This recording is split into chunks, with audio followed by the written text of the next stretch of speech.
ತಿಳ್ಕೊಳ್ಳೋಕ್ಕಿಂತ ಮುಂಚೆ ಈ cinema act ಮಾಡಿದ್ದು. ಇಡೀ ಸಿನಿಮಾ ಇದ್ದಾರೆ. ನಾನು ಬರೋಕ್ಕಿಂತ ಮುಂಚೆ ಕೇಳಿದೆ ನನ್ನ ಬ್ರದರ್ ಅಂತ ಶಶಿ ಅವ್ರಿಗೆ, ಹೀರೋ ಸರ್ಗೆ, ನಮ್ಮಪ್ಪ ಇದ್ದಾರಾ ಅಂತ ಕೇಳಿದೆ. ಇದು ಲವ್ ಟೀಸರ್, ಇದು ನಿಮ್ಮಪ್ಪ ಲವ್ ಮಾಡಿಲ್ಲ ಸಿನಿಮಾದಲ್ಲಿ, ಅದಕ್ಕೋಸ್ಕರ ನಾನು ಒಬ್ಬರಿಗೋಸ್ಕರ ಇಟ್ಟಿರೋದು ಇದು ಅಂತ ಕೇಳಿದ್ರು. ಮತ್ತು ನೆಕ್ಸ್ಟ್ ಬರೋ ಒಂದು ಟ್ರೈಲರಲ್ಲಿ ಅಪ್ಪ ಕಾಣಿಸ್ಕೊಳ್ತಾರೆ. ಇವಾಗ ಅಣ್ಣ ಕೂಡ ಹೇಳಿದ್ರು, ಎಲ್ಲಿ ಅಪ್ಪನೇ ಕಾಣಿಸಿಲ್ಲ ಟೀಸರಲ್ಲಿ ಅಂತ ಹೇಳಿದ್ರು. ಅಣ್ಣ ನೆಕ್ಸ್ಟ್ ಕಾಣಿಸ್ಕೊತ ಇರ್ತೀರಿ, ಅದಕ್ಕೂ ಒಂದು ಬರ್ತೀನಿ ಪ್ರಮೋಟ್ಗೆ ಅಂತ.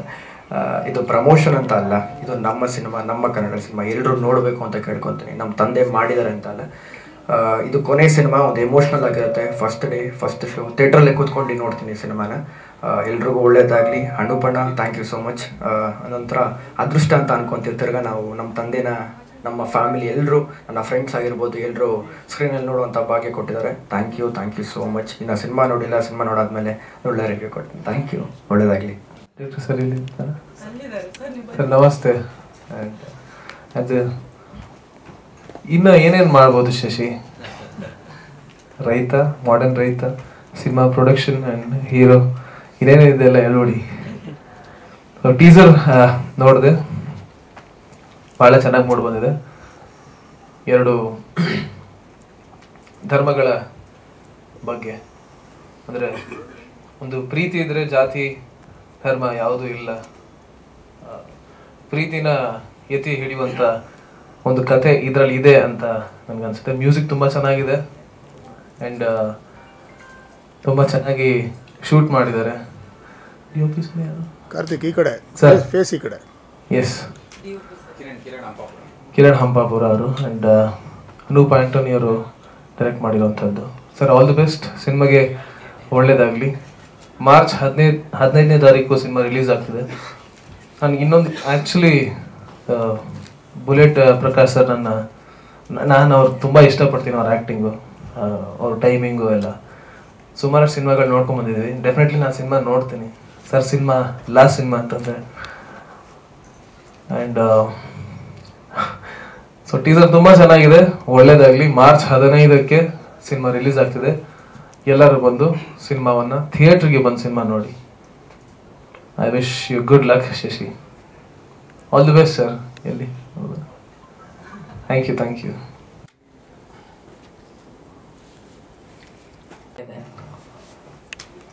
ನನಗೆ ಈ ಸಿನಿಮಾದಲ್ಲಿ ಒಂದು ಎಮೋಷನ್ ಇತ್ತು ತುಂಬ.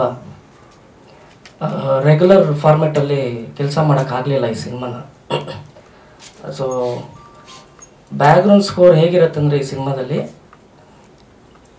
ಸಿನಿಮಾ ನೋಡೋರು ಕಂಪ್ಲೀಟ್ಲಿ ಟ್ರ್ಯಾಪ್ ಆಗಿಬಿಡ್ತಾರೆ. ಸೊ ಹಾಡುಗಳನ್ನ ಆ ಸನ್ನಿವೇಶಕ್ಕೆ ತಕ್ಕಂತೆ ಅದನ್ನ ಬಳಸ್ಕೊಂಡು ಹೋಗಿದ್ದೀವಿ. ಹಾಡುಗಳು ಸಪ್ರೇಟಾಗಿ ಏನು ಕಾಣಿಸಲ್ಲ ಸಿನಿಮಾದಲ್ಲಿ, ಕತೆ ಸಮೇತ ಇರುತ್ತೆ. ಆಮೇಲೆ ಬುಲೆಟ್ ಪ್ರಕಾಶ್ ಅಣ್ಣನ ಜೊತೆ ಎಷ್ಟೋ ಸಿನಿಮಾ ಕೆಲಸ ಮಾಡಿದ್ದೀನಿ. ಕಳಸಿಪಾಳ್ಯ ತುಂಬ ದೊಡ್ಡ ಸಿನಿಮಾ. ನನಗೆ ಈ ಸಿನಿಮಾ ಅವರು ಲಾಸ್ಟ್ ಸಿನಿಮಾ ಅಂತ ಆ್ಯಕ್ಚುಲಿ ನಾವು ಅಂದ್ಕೊಂಡಿರಲಿಲ್ಲ. ಶೂಟ್ ನಡೀತಾನೆ ಇತ್ತು. ಡಬ್ಬಿಂಗ್ ಟೈಮ್ ಬಂದಾಗ ಆ ವಿಷಯ ಕೇಳಿದ್ಮೇಲೆ ಬೇಜಾರಾಯಿತು. ಸೊ ಎಸ್ಪೆಷಲಿ ಅವ್ರ ಸೀನ್ಸ್ ಎಲ್ಲ ತುಂಬ ಚೆನ್ನಾಗಿ ಬಂದಿದೆ, ತುಂಬ ಎಮೋಷ್ನಲ್ ಆಗಿದೆ ಅವ್ರ ಸೀನ್ಸ್ ಎಲ್ಲ. ನಮ್ಮ ಡೈರೆಕ್ಟ್ರು ಈ ಸಿನಿಮಾನ ತುಂಬ ಪರ್ಫೆಕ್ಟಾಗಿ ಎಲ್ಲೂ ಗ್ರಿಪ್ ಬಿಡ್ದಂಗೆ ನೀಟಾಗಿ ತೊಗೊಂಬಂದು ಕೊಟ್ಟಿದ್ದಾರೆ. ಸೊ ಪ್ರತಿಯೊಬ್ಬರು ಥಿಯೇಟ್ರಿಗೆ ಬಂದು ಈ ಸಿನಿಮಾ ನೋಡಬೇಕು. ಥಿಯೇಟರ್ಗೆ ಅಂತಲೇ ತುಂಬ ಬ್ಯೂಟಿಫುಲ್ಲಾಗಿ ಸೌಂಡ್ ಡಿಸೈನ್ ಮಾಡ್ತಾಯಿದ್ದೀವಿ. ಸೊ ಹೌದು, OTTಗೆ ಬಂದಮೇಲೆ ಸಿನಿಮಾ ನೋಡ್ತೀರಾ. ಥಿಯೇಟ್ರಲ್ಲಿ ಸಿನಿಮಾ ಇರಲಿಲ್ಲ, OTTಲಿ ನೋಡಿದಾಗ ಸಕ್ಕತ್ತಾಗಿತ್ತು, ಥಿಯೇಟ್ರಲ್ಲಿ ಇರಲಿಲ್ಲ. ಸೊ ಈ ಥರ ತುಂಬ ಎಕ್ಸ್ಪೀರಿಯೆನ್ಸ್ ಆಗಿದೆ. ಬಟ್ ಥಿಯೇಟ್ರಿಗೆ ಬಂದಾಗ ಈ ಸಿನಿಮಾ ನೋಡಿ ತುಂಬ ಖುಷಿ ಆಗುತ್ತೆ. ಎಲ್ಲ ಟೆಕ್ನಿಷಿಯನ್ಸು ಎಸ್ಪೆಷಲಿ ನನ್ನ ಟೀಮ್ ಹಿಂದೆ ಆಲ್ಮೋಸ್ಟ್ ಒಂದು 300-350 ಜನ ಮ್ಯೂಸಿಷಿಯನ್ಸ್ ಕೆಲಸ ಮಾಡಿದ್ದಾರೆ ಈ ಸಿನಿಮಾಗೆ. ಸೊ ನಾನು ಎಲ್ರಿಗೂ ಥ್ಯಾಂಕ್ಸ್ ಹೇಳೋಕ್ಕೆ ಇಷ್ಟಪಡ್ತೀನಿ. ಇನ್ನೂ ತುಂಬ ಇದೆ. ಫಸ್ಟು ನಾನು ನಮ್ಮ ರಘುಶಾಸ್ತ್ರಿ ಅವರಿಗೆ ಕೊಡ್ತೀನಿ. ಮೇಲೆ ಬೇಸ್ ಆಗಿರುವಂಥ ಸಿನಿಮಾ, ಆದರೆ ಟೆಕ್ನಿಷಿಯನ್ ಆಗಿ ನನಗೆ ಇದು ಗೆಳೆಯರ ಸಿನಿಮಾ. ಎಲ್ಲರೂ ಗೆಳೆಯರು ಸೇರಿ ಒಟ್ಟಾಗಿ ಮುದ್ದಾಗಿ ಮಾಡಿರೋಂಥ ಒಂದು ಸಿನಿಮಾ. ಈ ಸಿನಿಮಾ ಕತೆ ನನಗೆ ಅನೂಪ್ ಸರ್ ಹೇಳಿದಾಗ ಈ ಥರ ಸಂಭಾಷಣೆ ಬರೀಬೇಕು, ಸಾಹಿತ್ಯ ಬರೀಬೇಕು ಅಂದಾಗ ಸಾಂಗ್ಸ್ ನಾನು ಬರಿತಾನೆ ಇದ್ದೆ. ನಾನು ಲೂಸಿಯಿಂದ ಲಿರಿಕ್ ರೈಟ್ರಾಗಿ ವರ್ಕ್ ಮಾಡ್ತಾನೆ ಇದ್ದೆ. ಈ ಸಿನಿಮಾದಲ್ಲಿ ಏನಾದರೂ ಹೊಸ ಸಿಚುವೇಶನ್ ಬೇಕು, ಹೊಸ ಥರದ್ದು ಏನಾದರೂ ಬರಿಬೇಕು ಅಂತ ಅಂದಾಗ ರಿಲಿಜಿಯನ್ ದೇವ್ರ ಮೇಲೆ ಒಂದು ಸಿಚುವೇಶನ್ ಇತ್ತು. ಅದು ತುಂಬ ಕಷ್ಟವಾಗಿತ್ತು. ಯಾಕೆಂದರೆ ಏನೇ ಬರೆದ್ರೂ ಕಾಂಟ್ರವರ್ಸಿ ಆಗುತ್ತೆ, ಏನೇ ಬರೆದ್ರೂ ಅದು ಗಲಾಟೆ ಆಗಬಾರ್ದು. ಆ ಥರದ್ದು ಒಂದು ಮಿಡಲ್ ಬೇಸ್ ಮೇಲೆ ಇಟ್ಕೊಂಡು ಬರಿಬೇಕಾದಂಥ ಸಾಂಗ್ ಇದು. ಎಲ್ಲ 4 ಸಾಂಗ್ಗಳು ನಾನು ಬರೆದಿರೋದು. ಮ್ಯಾಥ್ಯೂಸ್ ಮನು ಅವರ ಕಂಪೋಸಿಷನಲ್ಲಿ ಒಂದು ವಿಭಿನ್ನತೆ ಇರುತ್ತೆ. ಅಂದರೆ ರೆಗ್ಯುಲರ್ ಆಗಿ ನೀವು ಒಂದು ಪಲ್ಲವಿ ಒಂದು ಚರಣದಲ್ಲಿ ಏನು ಟ್ಯೂನ್ಗಳು ರಿಪೀಟ್ ಆಗಿರುತ್ತೆ, ಅದು ಇಲ್ಲದೆ ಆ ಮೊನಾಟನಿನ ಬ್ರೇಕ್ ಮಾಡುವಂಥ ಮ್ಯೂಸಿಕ್ ಡೈರೆಕ್ಟರ್ ಅವರು. ಅವ್ರ ಟ್ಯೂನ್ಗಳಿಗೆ ಲಿರಿಕ್ ಬರೆಯೋದು ತುಂಬ ಚಾಲೆಂಜಿಂಗ್ ಆಗಿರುತ್ತೆ ಯಾವಾಗಲೂ. ಸೊ ಆ ಥರದ ಸಾಂಗ್ಸ್ಗಳಲ್ಲೆಲ್ಲ ಒಂದಷ್ಟು ಎಕ್ಸ್ಪೆರಿಮೆಂಟ್ಗಳನ್ನು ಮಾಡಿದ್ದಾರೆ ಮನು ಅವರು. ಸಿನಿಮಾ ಒಂದು ಪ್ರೀತಿಗೆ ಯಾವುದೇ ಜಾತಿ ಇಲ್ಲ. ನಾವು 2030 ಮಾರ್ಚಿಗೆ ಹೋಗ್ತಿದ್ದೀವಂತೆ, ಬಟ್ ನಾವು ಯಾರು ಇನ್ನೂ ಜಾತಿಯಿಂದ ಈಚೆ ಬರೋಕ್ಕಾಗಿಲ್ಲ ಅನ್ನೋದು ಈ ಸಿನಿಮಾ ನೋಡಿದಾಗ ನಿಮಗೆಲ್ಲ ಅನಿಸತ್ತೆ. ಜನರಿಗೆ ಅದೊಂದು ಸ್ಟ್ರಾಂಗೆಸ್ಟ್ ಫೀಲಿಂಗ್ ದಾಟಬೇಕು. ಅಂದರೆ ಇನ್ನು 100 ವರ್ಷ ಆದಮೇಲೆ ನಾವು ಯಾರೂ ಇರಲ್ಲ, ಬಟ್ ನಾವು ಹೊಡೆದಾಡಿದ್ದು ಯಾವುದಕ್ಕೆ ಅನ್ನೋದು ಪ್ರಶ್ನೆ ಯಾವಾಗಲೂ ಕಾಡುತ್ತೆ ಸಿನಿಮಾ ನೋಡಿದಾಗ. ಸೊ ಪ್ರೀತಿನೇ ಈ ಸಿನಿಮಾ, ಲವ್ ಇಸ್ ಗಾಡ್ ಅನ್ನೋದು ಇರುತ್ತಲ್ಲ ಜನರಲಿ. ಸೊ ಈ ಪ್ರೀತಿ ಈ ಸಿನಿಮಾದಲ್ಲಿ ಇಬ್ಬರು ನಜರಿಯಾ ಮತ್ತು ಕಾರ್ತಿಕ್ ಮಧ್ಯೆ ನಡೆಯುವಂಥ ಒಂದು ಪ್ರೀತಿಯ ಬೇಸಾಗಿರುತ್ತೆ. ಮಿಕ್ಕಿದ್ದನ್ನು ನಿರ್ದೇಶಕರು ಹೇಳ್ತಾರೆ.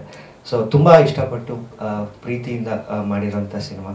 ಈ ಒಂದು ಸಿನಿಮಾಗೆ ನಾಯಕ ನಟರಾಗಿರ್ಬೋದು, ಶಶಿ ಆಗಿರ್ಬೋದು, ಮೇಡಮ್ ಆಗಿರ್ಬೋದು, ಅವ್ರ ಪರ್ಫಾರ್ಮೆನ್ಸ್, ಶಶಿ ಅವ್ರದ್ದು ಫಸ್ಟ್ ಟೈಮ್ ಅಂತ ನಿಮ್ಗೆ ನೋಡಿದಾಗ ಅದು ಗೊತ್ತಾಗಲ್ಲ, ಇವ್ರು ಆ್ಯಕ್ಟ್ ಮಾಡ್ತಾ ಬಂದಿದ್ದಾರೆ ಅಂತ ಅನಿಸುತ್ತೆ.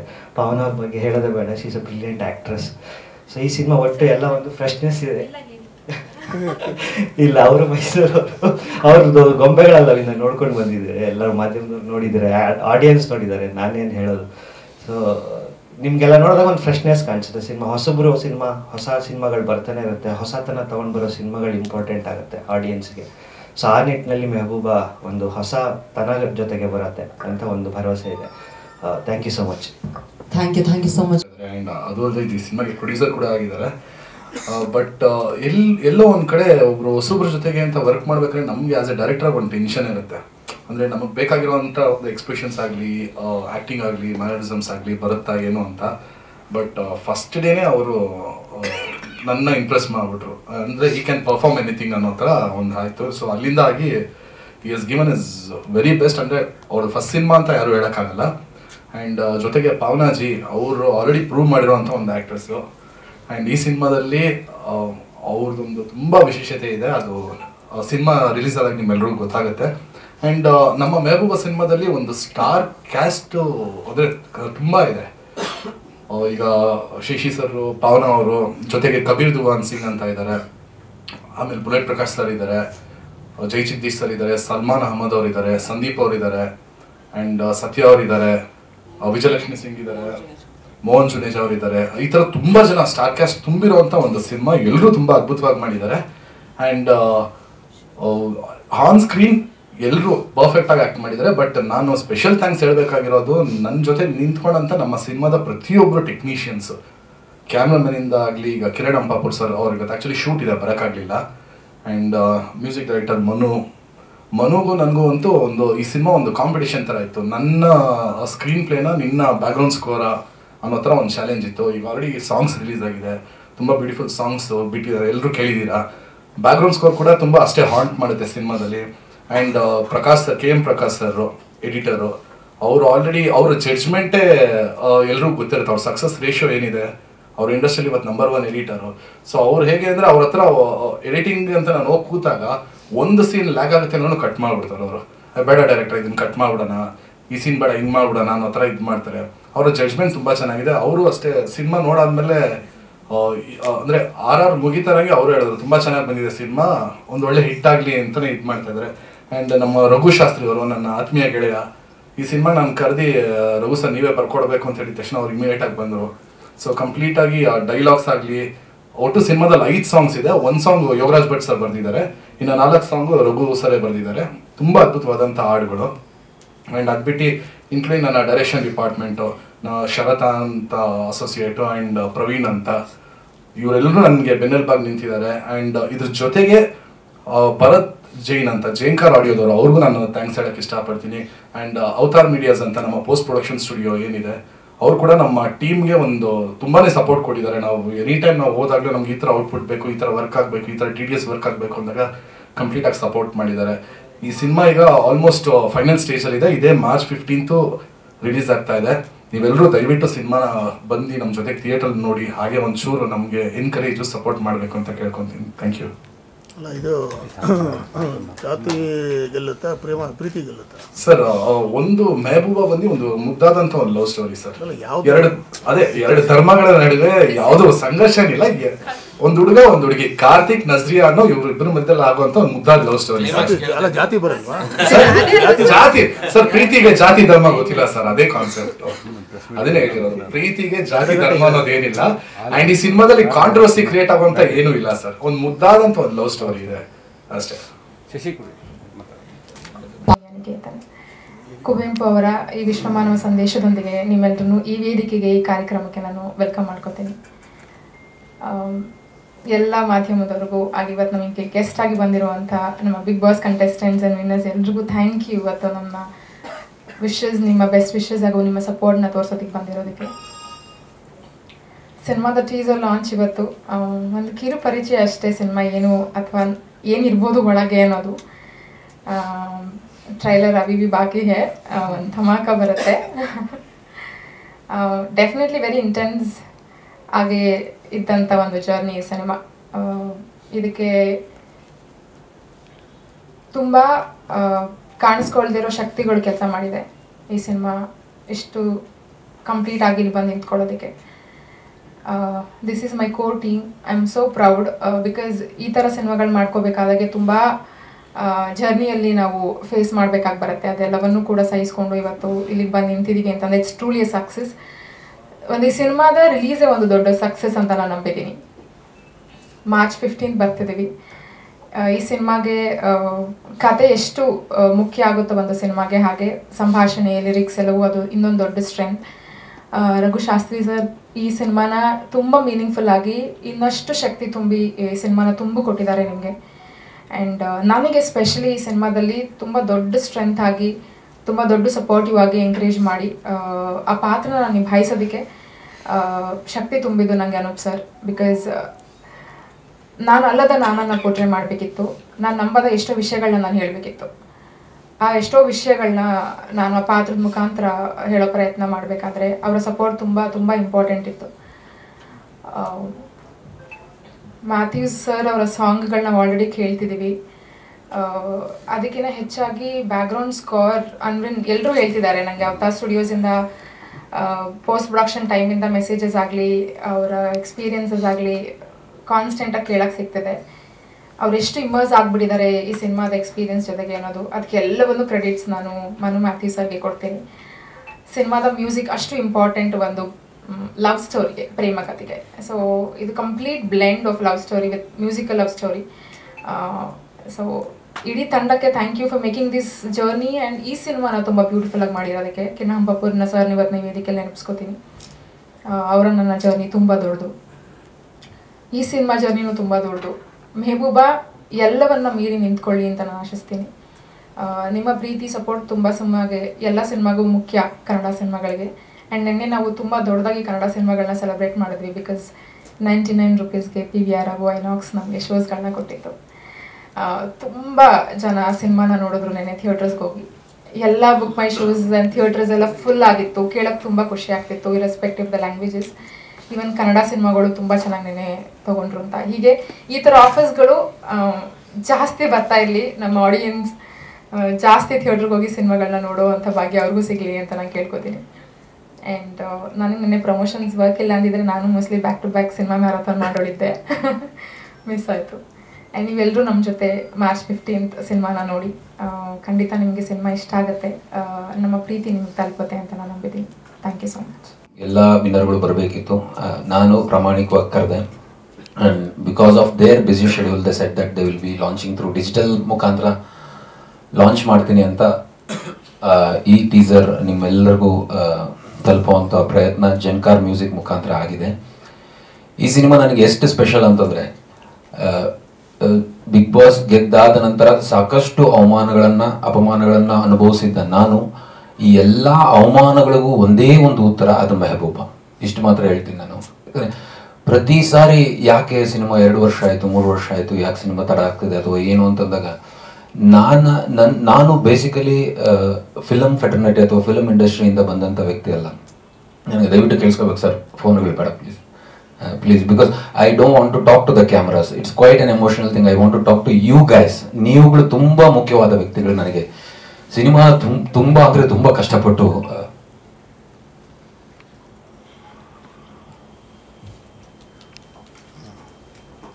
ಇದು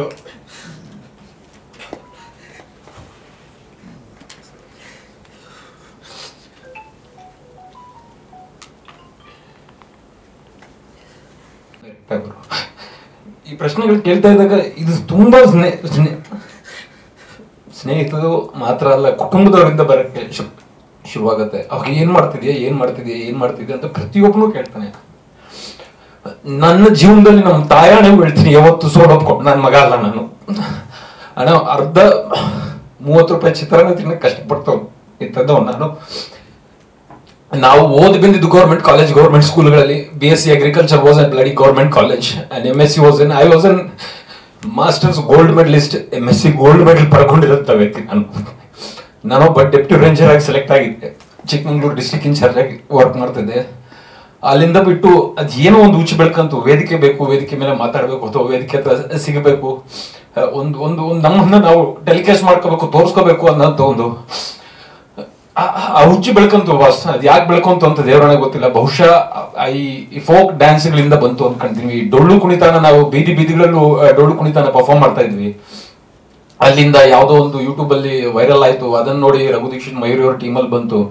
ಅಲ್ಲಿಂದ ಫ್ಲೈಟ್ ಹತ್ತೋದನ್ನ ಶುರು ಮಾಡಿದ್ರು. 5 ಸ್ಟಾರ್ ಹೋಟ್ಲಲ್ಲಿ ಪರ್ಫಾರ್ಮ್ ಮಾಡ್ತಿದ್ವಿ. ಇವೆಲ್ಲವನ್ನು ನೋಡ್ತಾ ಅಕ್ಕಪಕ್ಕ ಈಗಲ ಸ್ನೇಹಿತರೆ ನಮ್ಮನ್ನು ಬೆಳೆಸಿದ್ದು. ನೀವೇನಾದ್ರೂ ಮಾಡಬೇಕು, ಇಂಥದ್ದು ಮಾಡಬೇಕು ಅಂತ. ಬಿಗ್ ಬಾಸ್ ಒಂದು ಅಪ್ಲಿಕೇಶನ್ ಆಗಿದ ತಕ್ಷಣ ಬಿಗ್ ಬಾಸ್, ನನಗೆ ಸುಮಾರು ಜನ ಹೇಳ್ತಾರೆ ಬಿಗ್ ಬಾಸ್ ಗೆದ್ದಿರೋದು ನನ್ನ ಅದೃಷ್ಟ ಅಂತ. ದೇವರನ್ನ ಬಿಗ್ ಬಾಸ್ ಗೆದ್ದಿದ್ದು ನನ್ನ ಅದೃಷ್ಟ ಅಲ್ಲ, ಬಿಗ್ ಬಾಸ್ ಸೆಲೆಕ್ಟ್ ಹಾಕಿದ್ ನನ್ನ ಅದೃಷ್ಟ. ಯಾಕಂದ್ರೆ 8 ಲಕ್ಷ ಅಪ್ಲಿಕೇಶನ್ಗಳಲ್ಲಿ ಒಬ್ಬರು ಸೆಲೆಕ್ಟ್ ಆಗೋದು ದೊಡ್ಡ ವಿಚಾರ. 18 ಜನದಲ್ಲಿ ಗೆಲ್ಲೋದು ದೊಡ್ಡ ವಿಚಾರ ಅಲ್ಲ ನನ್ನ ಪ್ರಕಾರ. I was competing with 8 lakh auditions. 8 lakh auditions ಅಲ್ಲಿ ನಾನು ಬಿಗ್ ಬಾಸ್ ಒಳಗಡೆ ಹೋಗಿದ್ದಂತ ವ್ಯಕ್ತಿ. ಒಬ್ಬ ಕಾಮನರ್, ಪ್ರಾಮಾಣಿಕ, ನಾನು ಒಬ್ಬನೇ ಕಾಮನರ್ ಇದುವರೆಗೂ ಗೆದ್ದಿರೋದು ಅಂತ ನಾನು ಬಿಲೀವ್ ಮಾಡ್ತೀನಿ. ಅಟ್ಲೀಸ್ಟ್ ಅದಕ್ಕೂ ಮೊದಲು ಸುಮಾರು ಜನ ಈ ಆಡಿಷನ್ಸ್ ಅಥವಾ ಒಂದು ಸಣ್ಣ ಪುಟ್ಟ ಡೈರೆಕ್ಷನ್ ಅಥವಾ ಯಾವ್ದಾದ್ರು ಇದ್ದು ಒಳಗಡೆ ಹೋದಂತ ವ್ಯಕ್ತಿಗಳು ಗೆದ್ದಿದ್ದಾರೆ ಬೇರೆ ಭಾಷೆಗಳಲ್ಲಿ. ಆದ್ರೆ ಅದಾದ್ಮೇಲೆ ಅಲ್ಲಿಂದ ಬಂದಾದ್ಮೇಲೆ ತುಂಬಾ ಅವಮಾನಗಳು. ನೀನ್ ಯಾವ ರೈತ, ನಿನ್ಗೆ ಹೆಂಗೆ, ನೀನ್ ಏನು, ನಮ್ ತಂದೆ ತಾಯಿ ರೈತ, ನೀನ್ ಜಮೀನ್ ತೋರ್ಸೋ. My father is not a farmer. ಪ್ರತಿಯೊಬ್ರು ನನ್ನ ಹತ್ರ ಬಂದು ಹೇಳ್ತಾರೆ ನಾನು ರೈತನ ಮಗ ಸರ್ ಅಂತ. ನಾನು ರೈತನ ಮಗ ಅಲ್ಲ ಗುರು, ನಾನೇ ರೈತ. ವ್ಯವಸಾಯ ಮಾಡ್ತಾ ಇದೀವಿ. I have introduced few products to the farmers. ಲಕ್ಷಾಂತರ ನಾನು ಈ ವೇದಿಕೆ ಮುಂದೆ ಹೇಳ್ತೀನಿ. ನೀನು ಬಿಗ್ ಬಾಸ್ ಇಂದ ನೀನು ಬಂದ ಆಚೆಗೆ ನಿನ್ನ ರೈತರಿಗೆ ನೀನ್ ಏನ್ ಕೊಡುಗೆ ಅಂದ್ರೆ, ಅಣ್ಣ 40 ಪ್ರಾಡಕ್ಟ್ಗಳನ್ನ ತಯಾರು ಮಾಡಿರುವ ಸೈಂಟಿಸ್ಟ್ ನಾನು. We have seaweed based, amino acid based and biofertilizers, biopesticides, bioinsecticide ಅಂತ ಬ್ಯೂಟಿಫುಲ್ ಲ್ಯಾಬ್ಗಳನ್ನ ಮುಖಾಂತರ ನಮ್ಮ ಪ್ರಾಡಕ್ಟ್ಗಳನ್ನ ತಯಾರು ಮಾಡಿ ಇಡೀ ಸೌತ್ ಇಂಡಿಯಾ ಅಲ್ಲಿ ಡಿಸ್ಟ್ರಿಬ್ಯೂಟ್ ಮಾಡ್ತಾ ಇದ್ವಿ ನಮ್ಮ ಪ್ರಾಡಕ್ಟ್ ರೇಂಜ್ನ. ಇದು ನಾವು ರೈತರಿಗೆ ಮಾಡ್ತಿರೋ ಕೊಡುಗೆ. ಇದು ಆರ್ಗ್ಯಾನಿಕ್ ಪದಾರ್ಥಗಳ ಮುಖಾಂತರ ಮಾಡ್ತಾರೆ. ಇದು ಸಾಕಾಗಲ್ಲ ಜನರಿಗೆ. ಇನ್ನೇನೋ ಕೇಳ್ತಾರೆ, ಯಾಕೆ ನೀನು ಎಲ್ಲೂ ಟಿವಿಯಲ್ಲಿ ಎಲ್ಲೂ ಕಾಣಿಸ್ಕೊಂತಿಲ್ಲ, ಯಾಕೆ ನೀವೆಲ್ಲೂ ಸಿನಿಮಾಗಳಲ್ಲಿ ಕಾಣಿಸ್ಕೊಂತಿಲ್ಲ ಅಂತ ಕೇಳ್ತಾ ಇದ್ದಾಗ ನಮ್ಮ ಅದೃಷ್ಟನೋ ನಮ್ಮ ದುರದೃಷ್ಟನೋ ಏನೋ ಗೊತ್ತಿಲ್ಲ. ಸಿನಿಮಾ ಅನೌನ್ಸ್ ಮಾಡಿದ್ವಿ, ಲಾಕ್ಡೌನ್ ಬಂತು, ಅಲ್ಲಿಗೆ ನಿಂತ್ಕಂತು. ಯಾವುದು ನಾನು ಈ ಪ್ರೊಡ್ಯೂಸರ್ ಅಂತ I am not the producer. ನನ್ನ ಶೋಕಿ ಪ್ರೊಡ್ಯೂಸರ್ ಅದೊಂದು ದೇವರಾಣೆ ಅಲ್ಲ. ಈ ಸಿನಿಮಾದಲ್ಲಿ ದುಡ್ಡು ಬರುತ್ತೆ ಅಂತ ಪ್ರೊಡ್ಯೂಸರ್ ಅದೊಂದು ದೇವರಾಣೆ ಅಲ್ಲ. ನನ್ನ ಜಾಗದಲ್ಲಿ ಬೇರೆ ಯಾವುದೇ ಒಬ್ಬ ವ್ಯಕ್ತಿ ಇದ್ರೆ ಈ ಸಿನಿಮಾನ ಬಿಟ್ಬಿಟ್ರು ಅವ್ರು ಇಲ್ಲಿಗೆ, ಈ ಸಿನಿಮಾ ಇಲ್ಲಿಗೆ ನಿಂತಿರೋ ಅಂಥದ್ದು. ಸೊ ದೇವರಾಣೆಗೆ ಹೇಳ್ತೀನಿ, ಕಳೆದ 1 ತಿಂಗಳಿಂದ ನಾನು ಮಲಗ್ತಿಲ್ಲ ಅಣ್ಣ. ಪ್ರಜ್ಞೆ ತಪ್ಪ ಬೀಳ್ತಾ ಇದೀವಿ ಅಷ್ಟೇ. ರಾತ್ರಿ 3 ಗಂಟೆಗೆ ಪ್ರಜ್ಞೆ ತಪ್ಪ ಬೀಳೋದು ಮನುಷ್ಯ. 3 ರಿಂದ 8 ಗಂಟೆಗೆ ಹೆಂಗ್ ಮಲಗಕ್ಕೆ ಸಾಧ್ಯ ಆಗುತ್ತೆ ಒಬ್ಬ ಮನುಷ್ಯ? ಇಲ್ಲಿಂದ ಹೋಗ್ತೀವಿ, ಇವ್ರ ಹತ್ರ ಕಿತ್ತಾಡ್ತೀವಿ, ಅವ್ರ ಇಲ್ಲಿರೋರು ಎಲ್ಲರ ಹತ್ರ ಜಗಳ ಆಡಿದೀನಿ ಸರ್ ನಾನು. ಇವ್ರ ಹತ್ರ ಕಿತ್ತಾಡಿದೀನಿ, ಪಾಪ ಇವ್ರ ಹತ್ರ ಕಿತ್ತಾಡಿದೀನಿ, ಅವ್ರ ಹತ್ರ ಎಲ್ಲರ ಹತ್ರ, ಪ್ರತಿಯೊಬ್ಬರ ಹತ್ರ, DI ಡಿಪಾರ್ಟ್ಮೆಂಟ್ ಹತ್ರ ಕಿತ್ತಾಡಿದೀವಿ, ಸೆನ್ಸರ್ ಪ್ರತಿಯೊಬ್ಬರ ಹತ್ರನೂ ಕಿತ್ತಾಡಿದೀವಿ. ನಮ್ಮ ಇದು ಒಳ್ಳೇದೋ ಕೆಟ್ಟದೋ ನನಗೂ ಗೊತ್ತಿಲ್ಲ. ನಾನು ಏನ್ ಮಾತಾಡ್ತೀನಿ, it is not coming from my brain, it is coming from the heart. ಏನೋ ಮಾತಾಡ್ತಾ ಇದ್ದೀನಿ, ಇದು ಹೆಂಗ್ ಹೋಗ್ತಿದೆ ಅನ್ನೋದು ನಂಗೆ ಅರ್ಥ ಆಗ್ತಿಲ್ಲ. ಇಷ್ಟು ತುಂಬಾ ಕಷ್ಟಪಟ್ಟು ಈ ಸಿನಿಮಾನ ಹೆಂಗ್ ತೆಗಿಬೇಕು ಅಂತ ಎಲ್ಲಾ ಹೋಪುಗಳು ಹೋದಾಗ ನಿಂತ್ಕೊಂಡಿದ್ದು ಒಂದು ಡಕ್ಸ್ ಎಂಟರ್ಟೈನ್ಮೆಂಟ್ಸ್ ಅನ್ನೋ ಒಂದು ಸಂಸ್ಥೆ. ಇವ್ರು ಬಂದು ನಾನು ನಿಂತ್ಕೊಂತೀನಿ, ನಾವು ಜೊತೆಗೆ ಬಂದು ನಿಂತ್ಕೊಂಡು ನಾವು ಮಾಡೋಣ ಅಂತ ಹೇಳಿದ್ರು without any expectation. They coming, ಯಾವ ಪ್ರೊಡ್ಯೂಸರ್ ಹೆಸರು ಹಾಕಿ ಅಂತ ಕೇಳಿಲ್ಲ, ಏನೂ ಇಲ್ಲ. ನೀನ್ ತಗೊಂಡೋಗ್ರು, ನೀನ್ ಬಾ, ನೀನ್ ಮುಂದೆ ಹೋಗು, ನೀನ್ ಬಾ, ಮಾಡ್ಕೊಂಡು ಹೋಗೋಣ, ಜೊತೆಗೆ ನಿಂತ್ಕೊಂತೀನಿ ನಿಮ್ ಜೊತೆಗೆ ಅಂತ ನಿಂತ್ಕೊಂಡು ಈ ಸಿನಿಮಾನ ಹೊರಗಡೆ ಬರೋಕೆ ಎಷ್ಟು ಪ್ರಯತ್ನಗಳು ಪಡ್ತಿದ್ವಿ. ನಾನು ಅದಕ್ಕೆ ನಾನು ಯಾರತ್ತಾದ್ರೂ ಏನಾದ್ರು ಬೈದ್ರೆ ಐ ವಾಸ್ ರೂಡ್, ದಯವಿಟ್ಟು ಫೋನ್ ನೋಡಬೇಡಿ ಅಂತ. ಇದು ಆ ಇನ್ಸ್ಟಿಂಕ್ಟ್ ಅಲ್ಲಿ ಬಂದಿರೋದಷ್ಟೇನೆ. ಯಾಕಂದ್ರೆ ಅಷ್ಟು ಪ್ರಾಮಾಣಿಕವಾದ ಕೆಲಸ ಪ್ರಯತ್ನ ನಾವು ಮಾಡ್ತಿರೋಂಥದ್ದು. ಮೆಹಬೂಬಾ ಅನ್ನೋದು ಒಂದು 200ರಲ್ಲಿ 1 ಸಿನಿಮಾ ದೇವರಣೆಗೂ ಅಲ್ಲ. ಅಂದ್ರೆ ಐ ಆಮ್ ನಾಟ್ ಸೇಯಿಂಗ್ ನಾವೇನೋ ತುಂಬಾ ದೊಡ್ಡ ಮಟ್ಟದ ಸಿನಿಮಾ ಮಾಡ್ತಾ ಇದೀವಿ ಅನ್ನೋದನ್ನ ಹೇಳ್ತಾ ಇಲ್ಲ. 200 ಈಗ ವಾರದಲ್ಲಿ ಹೇಳ್ತಾ ಇದ್ರು 10 ಸಿನಿಮಾ ಬರ್ತಿದೆ, 12 ಸಿನಿಮಾ, ಅದ್ರಲ್ಲಿ ಒಂದಲ್ಲ. ಈ 200 ಸಿನಿಮಾಗಳಲ್ಲಿ ಒಂದು 15 ಸಿನಿಮಾ ಹೆಸರು ಮಾಡುತ್ತಲ್ಲ ಸರ್, ಆ 15ಕ್ಕೆ ಸೇರಿರುವಂತ ಸಿನಿಮಾ. ಇದನ್ನ ನಾವು ಪ್ರಾಮಾಣಿಕವಾಗಿ ತೆಗೆದಿದ್ದೀವಿ. DI ಆಗಿದೆ, ಬ್ಯೂಟಿಫುಲ್ ಆಗಿ ಬಂದಿದೆ ಸಿನಿಮಾ. ಈ ಸಿನಿಮಾ ಇನ್ನು ಮುಂದೆ ನಿಮಗ್ ಬಿಟ್ಟಿರೋದು, ನೀವುಗಳಿಂದ ಹೆಂಗ್ ತಲುಪ್ತೀರಾ ಅನ್ನೋದು ನಿಮಗ್ ಬಿಟ್ಟಿರೋಂಥದ್ದು.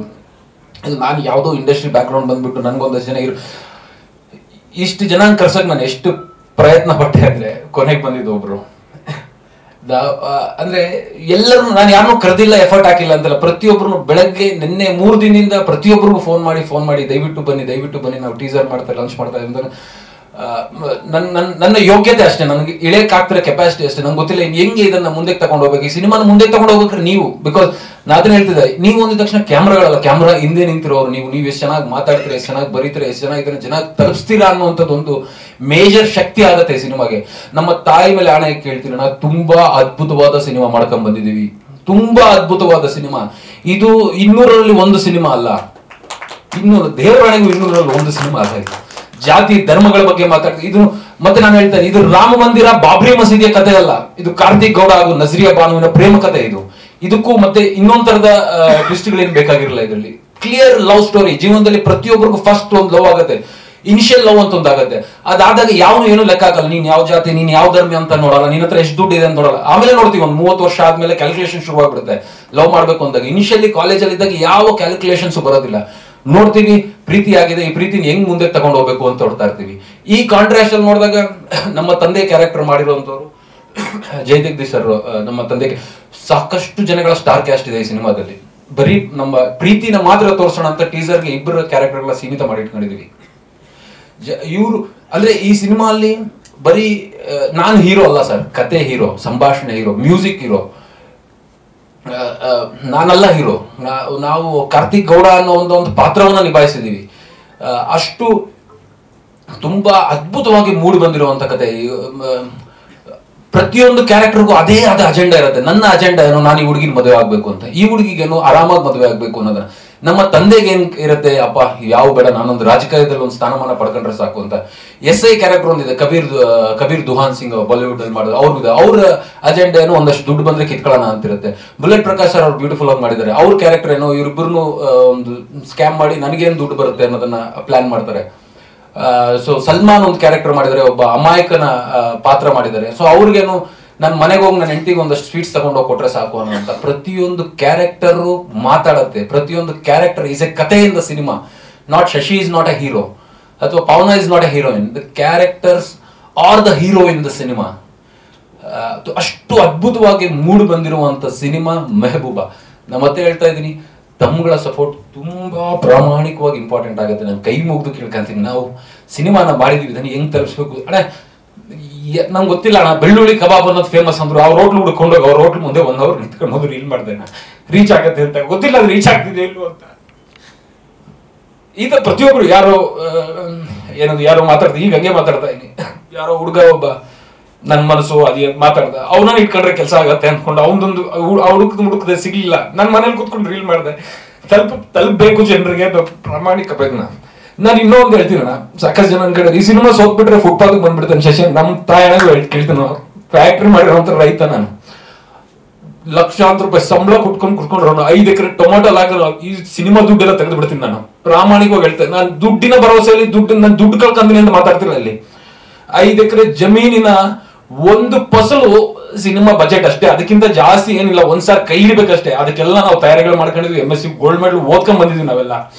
ಅದಕ್ಕೂ ಇದಕ್ಕೇನೋ ಈ ಸಿನಿಮಾ ಫ್ಲಾಪ್ ಆಗ್ಬಿಟ್ಟಿದ ತಕ್ಷಣ ನಾನು ಬೀದಿಗೆ ಬಂದ್ಬಿಡ್ತೀನಿ. ಸುಮಾರು ಜನ ಅಂದ್ರು, ಕೆಲವೊಬ್ರು ಮಾತಾಡುವಾಗ ಈ ಮಾತುಗಳು ಬಂತು, ನೀವೇನು ರೋಡ್ ಬಂದ್ಬಿಡ್ತೀರಾ, ಈ ಸಿನಿಮಾ ಹೆಂಗಾದ್ರೆ ಹಂಗೆ. ಯಾವ ಕಾರಣಕ್ಕೂ ರೋಡ್ ಬರ್ಬೇಕು ಗುರು, ನಾನು ಬಂದಿರೋದು ರೋಡಿಂದ. ಯಾವ ಕಾರಣಕ್ಕೂ ರೋಡ್ ಬರೋದಿಲ್ಲ ನಾವು, ಯಾವ ಕಾರಣಕ್ಕೂ ಬರೋದಿಲ್ಲ. ನನ್ನ ಲೈಫಲ್ಲಿ ಅನ್ನೋದು ಒಂದು ಬೈಕು, ಒಂದು ಸೈಕಲ್ ಇರ್ಲಿಲ್ಲ. ಒಂದು ಅದ್ಭುತವಾದ ಮನೆ ಮುಂದೆ ಒಂದು 2-3 ಕಾರ್ಗಳಿದಾವೆ, ಮನೆಗಳಿದಾವೆ. ಆದ್ರೆ ನಾನು ಹೇಳ್ತಾ ಇರೋದು ಒಂದು ಸೀಮಿತ ಅಂತ ಒಂದಿರುತ್ತೆ.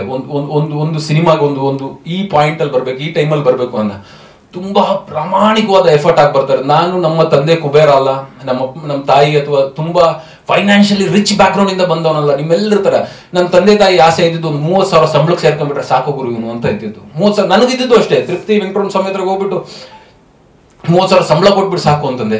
ಈ ಬಾಲಾಜಿ ಮೋಷನ್ ಪಿಕ್ಚರ್ಸ್ ಅಂತೆ, ಈ ಬ್ಯಾನರ್ ನಂದಲ್ಲ. ಹೈದರಾಬಾದಿಂದ ಯಾರೋ ಪ್ರೊಡ್ಯೂಸರ್ ಬಂದ್ರು, ನಾನು ಸಿನಿಮಾ ಮಾಡ್ತೀನಿ ಅಂತ ಪ್ರಾಮಾಣಿಕವಾಗಿ ಹೇಳ್ಬಿಡ್ತೀನಿ ಅದನ್ನು. ಹೈದರಾಬಾದಿಂದ ಒಬ್ಬ ಸಿನಿಮಾ ಬಂದ್ರು, ನಾನು ಪ್ರೊಡ್ಯೂಸ್ ಮಾಡ್ತೀನಿ ಗುರು, ಅದ್ಭುತವಾಗಿ ಬರ್ತೀನಿ, ನಾನು ಮಾಡ್ತೀನಿ, ಒಂದು ಬ್ಯಾನರ್ ಹೆಸರು ಮಾಡಿ, ಏನ್ ಇಡಬೇಕು, ನಮ್ಮ ಮನೆ ದೇವರು ಬಾಲಾಜಿ ಅವ್ರ ಹೆಸರಲ್ಲಿ ಒಂದು ಬ್ಯಾನರ್ ರಿಜಿಸ್ಟರ್ ಮಾಡಿ ಅಂದ್ರು. ಹೋದೆ, ದುಡ್ಡು ಕೊಟ್ಟು ಬ್ಯಾನರ್ ರಿಜಿಸ್ಟರ್ ಮಾಡಿದೆ. ಅದಾದ್ಮೇಲೆ ಫೋನ್ ಎತ್ತದ್ಬಿಟ್ರು. ನಾನು ಅನ್ಕೊಂಡೆ ದೇವ್ರು ಅವ್ರೊಬ್ಬನಿಗೆ ದೇವರಲ್ಲ, ನನಗೂ ದೇವ್ರೆ. ಅದೇ ಬಾಲಾಜಿ ಬ್ಯಾನರ್ ಹೆಸರೇ ಇಟ್ಕೊಂಡೆ. ನಾನು ಯಾಕೆ ಬಿಡಬೇಕು? ದೇವ್ರು ಅವ್ರಿಗೆ ದೇವ್ರು, ನನಗೂ ದೇವ್ರಲ್ವಾ? ಇಷ್ಟೇ ನನ್ಕೊಂಡು ಯಾರೋ ಬಂದ್ರು ಮಾಡಕ್ ಆಗ್ಲಿಲ್ಲ, ಯಾಕೆ ಮಾಡಕ್ ಆಗ್ತಿಲ್ಲ, ಸರಿ ನಾನು ಮಾಡ್ತೀನಿ ಅಂತ ಮುಂದೆ ತಗೊಂಡು ಮಾಡ್ತಾ ಇದಿರುವಂತ ಸಿನಿಮಾ ಮೆಹಬೂಬಾ. ಈ ಸಿನಿಮಾಗೆ ನಿಮ್ಮೆಲ್ಲರ ಹಾರೈಕೆಗಳು, ಸಪೋರ್ಟ್ ತುಂಬಾ ತುಂಬಾ ತುಂಬಾ ತುಂಬಾ ಅದಕ್ಕಿಂತ ತುಂಬಾ ಜಾಸ್ತಿ ಇಂಪಾರ್ಟೆಂಟ್ ಆಗುತ್ತೆ. ಗೊತ್ತು ನನಗೆ ವಾರದಲ್ಲಿ ಒಂದಷ್ಟು ಸಿನಿಮಾಗಳು ಬರ್ತಿದಾವೆ, ಎಲ್ಲ ಬರ್ತಿದಾವೆ, ಸಿನಿಮಾ ಜನ ಥಿಯೇಟರ್ಗಳಿಗೆ ಬರ್ತಿಲ್ಲ ಅನ್ನುವಂಥ ಅರಿವು ನನಗಿದೆ. ಸಿನಿಮಾನ ನಾವು ಯಾವುದೋ ಚಾನಲ್ ತೋರಿಸಿದ್ರೆ ರಿಲೀಸ್ ಆದ್ಮೇಲೆ ತಗೊಂತೀವಿ ಅಂತ ಹೇಳ್ತಾರೆ. ರಿಲೀಸ್ ಆದ್ಮೇಲೆ ಸಿನಿಮಾ ಥಿಯೇಟರ್ ನಿಲ್ಸ್ಕೊಳ್ಳೋದೇ ಕಷ್ಟ ಇದು ಅನ್ನೋದು ನನಗೆ ತುಂಬಾ ಚೆನ್ನಾಗಿ ಗೊತ್ತು. ಯಾವ ಅಮೆಝಾನ್ ಮಾತಾಡೋಣ ಅಂದ್ರೆ ಥಿಯೇಟ್ರಲ್ಲೂ ಫಿಲ್ಲಿಂಗ್ ಮಾಡಿ ಅದಾದ್ಮೇಲೆ ತಗೊಂತೀನಿ ಅಂತಾರೆ. ಫಿಲ್ಲಿಂಗ್ ಮಾಡಕ್ ಸಿನಿಮಾ ಪ್ರೊಡ್ಯೂಸ್ ಮಾಡೋದಷ್ಟೇ ಕಷ್ಟ ಆಗೋ ಅನ್ನೋ ವಿಚಾರನೂ ನನಗೆ ಗೊತ್ತು. ಬೇರೆ ಯಾವ್ದಾದ್ರು ಚಾನಲ್ ಮಾತಾಡಬೇಕು ಅಥವಾ ಹಿಂದಿ ಡಬ್ಬಿಂಗ್ ರೈಟ್ಸ್ ಮಾಡಬೇಕು ಅಂತಂದ್ರೆ ಒಂದು 4 ಫೈಟ್ ಇದೆಯಾ ಅಂತ ಕೇಳ್ತಾರೆ. ನಮ್ದ್ರಲ್ಲಿ 2 ಫೈಟ್ ಇದೆ ಅನ್ನೋ ವಿಚಾರ ನನಗೆ ತುಂಬಾ ಚೆನ್ನಾಗಿ ಗೊತ್ತು. ತೆಲುಗು ಡಬ್ಬಿಂಗ್ ಮಾಡೋಣ, ತಮಿಳ್ ಡಬ್ಬಿಂಗ್ ಮಾಡೋಣ, ಮಲಯಾಳಂ ಡಬ್ಬಿಂಗ್ ಎಲ್ಲ ಅಂದ್ರೆ ಶಶಿ ಹೊಸಬಾಗ್ ಗೊತ್ತಿಲ್ಲ ಸಿನಿಮಾ ಬಗ್ಗೆ ಅಂತ ಅನ್ಕೊಂಡ್ಬಿಟ್ರೆ ಹೇಳ್ತಾ ಇದೀನಿ.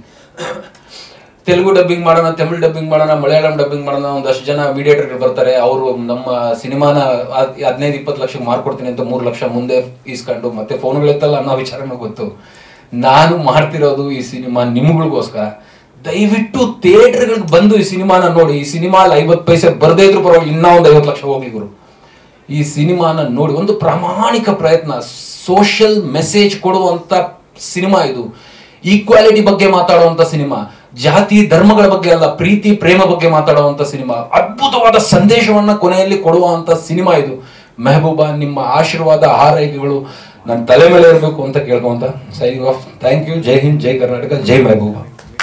ಒಂದು ಕ್ರೂಷಿಯಲ್ ಮೂಮೆಂಟ್ ಅಲ್ಲಿ ಬಂದು ನಮ್ಮ ಜೊತೆಗೆ ನಿಂತ್ಕೊಂಡು ತುಂಬಾ ಸಪೋರ್ಟ್ ಕೊಟ್ಟಿದ್ರೆ thank you Santosh sir. And thank you Daksha. Thank you.